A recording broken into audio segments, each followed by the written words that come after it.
Hello, ഇന്ന് രാജധാനിയിലൊരു വാട്ടയറ്റിൻ്റെ കണ്ടാലോ? Breakfast നമുക്കൊരു 8-8:30 എത്തും. ഞാൻ വെജ് പറഞ്ഞതുകൊണ്ട് എനിക്ക് പീനട്ട് കട്ട്ലേറ്റും 2 ഫ്രൈസ്, പിന്നെ രണ്ട് കഷ്ണം ബ്രെഡ്, ഒരു ഫ്രൂട്ടി, ജാമ്, ബിസ്ക്കറ്റ്, പിന്നെ ചായയുടെ ഐറ്റംസ്. കട്ട്ലേറ്റ് കുഴപ്പമില്ലായിരുന്നു, പീനട്ട് ഇഷ്ടപ്പെടുന്നവർക്ക് ഇഷ്ടപ്പെട്ടു. വെജിന് പകരം ഓംപ്ലേറ്റ് ആണ് കേട്ടോ, ഓംപ്ലേറ്റും ഫ്രൈസും. പിന്നെ ബാക്കിയെല്ലാം ഒരു ആവറേജ്. ലഞ്ചും ഞാൻ വെജിനാണ് പറഞ്ഞത്, ഫസ്റ്റ് ഞാൻ നോൺ ചൂസ് ചെയ്തില്ല. അത് കോഴിമുട്ടയല്ല, ആ വെളുത്തുരുണ്ടിരിക്കുന്ന കോഴിമുട്ടയല്ല കേട്ടോ, ഗുലാബ് ജാമാണ്. ഗുലാബ് ജാമിൻ്റെ കണ്ടന്റ് ഞാൻ ചിക്കൻ ഫ്രൈ എടുത്ത് വെച്ചു.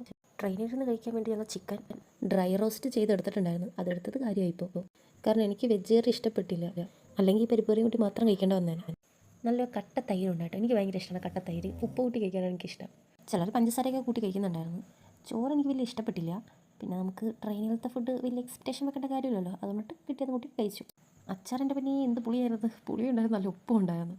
പക്ഷേ വേറെ എരിവും പുളിയും കറിയില്ലാത്തതുകൊണ്ടിട്ട് അത് വെച്ചിട്ട് അഡ്ജസ്റ്റ് ചെയ്തു. എൻ്റെ എക്സ്പ്രഷൻ കണ്ടാൽ തന്നെ അറിയാൻ പറ്റും. ഒന്നാമത് എസിയുടെ തണുപ്പാണ്, ഞാൻ മേലെ കഴിക്കുന്നത് കൊണ്ടിട്ട്. അതിൻ്റെ ഇടയിൽ പുളിയും കൂടി വന്നപ്പോഴേക്കും ഭയങ്കര പുളി ഫീൽ ചെയ്തു.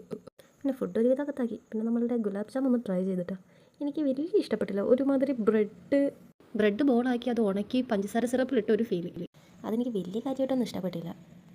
അതുകൊണ്ട് അതവിടെ വെച്ച് നിർത്തി. പിന്നെ ഒരു 4 മണി കഴിഞ്ഞപ്പോഴേക്കും ചായയുടെ ടൈമായി.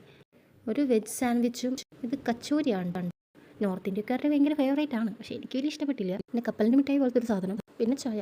നൈറ്റ് 8 മണിയായപ്പോഴേക്കും ഡിന്നർ വന്നു. അത് ഞാൻ നോൺ വെജ് ആട്ടോ പറഞ്ഞു. 2 കഷ്ണം ചിക്കൻ കറി, പിന്നെ സെയിം കറികൾ തന്നെ. എല്ലാം ഒരു ആവറേജ്. ഇത് തന്നെ റിപ്പീറ്റ് നെക്സ്റ്റ് ഡേയിലും. അപ്പോൾ ഓക്കെ, ബൈ.